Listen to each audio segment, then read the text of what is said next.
afhayeenka guddiga nabadgelyada deegaanka Ceelaf Weyn Sheekh Ismaaciil Leeg ayaa ka hadlay dhacdo cusub oo ka soo cusboonaatay deegaanka Ceelaf Weyn iyagoo ay ka soo saareen baaq iyadoo deegaankaasi lagu dilay ruux dumar ah oo hooyo ah. Sheekh Ismaaciil Leeg ayaa tacsi tiiraanya leh u diray ubadkii iyo ehelkii ay ka tagtay marxuumadaasi, rabbina uga bariyay inuu naxariistii jannatul firdaws ka waraabiyo. Sheekh Ismaaciil Leeg oo arinta yaarima dhowr ka hadlay waxa hadaladiisii kamid ahaa sida tan: walaadii Ceelaf Weyn waxaanu baaqi yar oo kooban ka soo saarayna dhacdo cusub oo dhawaan ka dhacday deegaankaas muddada laga soo shaqeeyay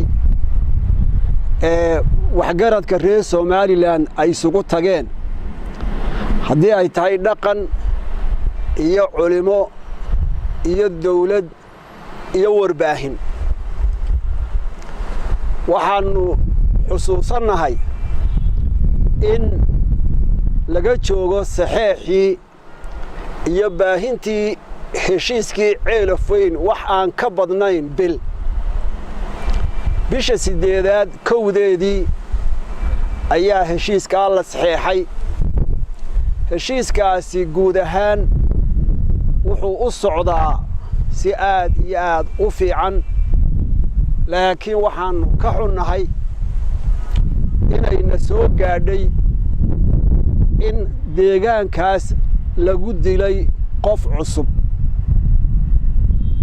waxaanu doonaynaa in aanu ka muujino dareen tiiraanya leh dhacdada cusub ee qof aan waxba galabsan oo weliba dumar ah oo weliba hooyo ah in lagu dilo. waxaanu ugu horeyn u diraynaa ehelkii iyo ubadkii ay hooyadood meesha ka baxday. iyadana waxaanu Ilaahay subxaanahu wa ta'aala maalin bay dhiman lahayde uga baryaynaa inuu jannatul firdaws al-a'la la yiraahdo, inuu Ilaahay subxaanahu wa ta'aala ugu deeqo. ugu horeyn markaanu marxuumada u ducayno waxa kaloo aanu tacsi u diraynaa ehelkeeda iyo ubadkeeda iyo dhammaan ciddii qaraabadeeda ah. dhacdada cusub waxaanu ka soo jeedinaynaa ereyada kooban oo ah: haddii wax dhacaan sidii ballantu ay ahayd, waa in loo arko in dhacdadaas iyo jariimada uu qof geystay. wixii uu qof geysto in qaran ama beel la huwiyaa waa arrin khaldan weeyaan. beeli qof ma wada disho, mana wada dilin. markaa qodobkaasi aad iyo aad buu muhiim u yahay. wixii dhacay waa inuu falku ku koobnaadaa qofkii dhibaatada geystay.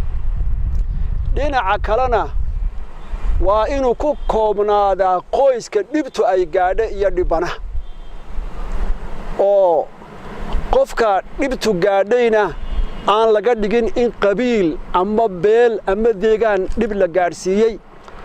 qofka dhibta geystayna aan laga dhigin in beeli ay geysatay. waxaanu u soo jeedinaynaa waxgaradka iyo cuqaasha iyo salaadiinta dhinaca dhibta geysta iyo dawladdaba. waxaanu u soo jeedinaynaa in qofkaasi dhibta geysta in cadaaladda la hor keeno.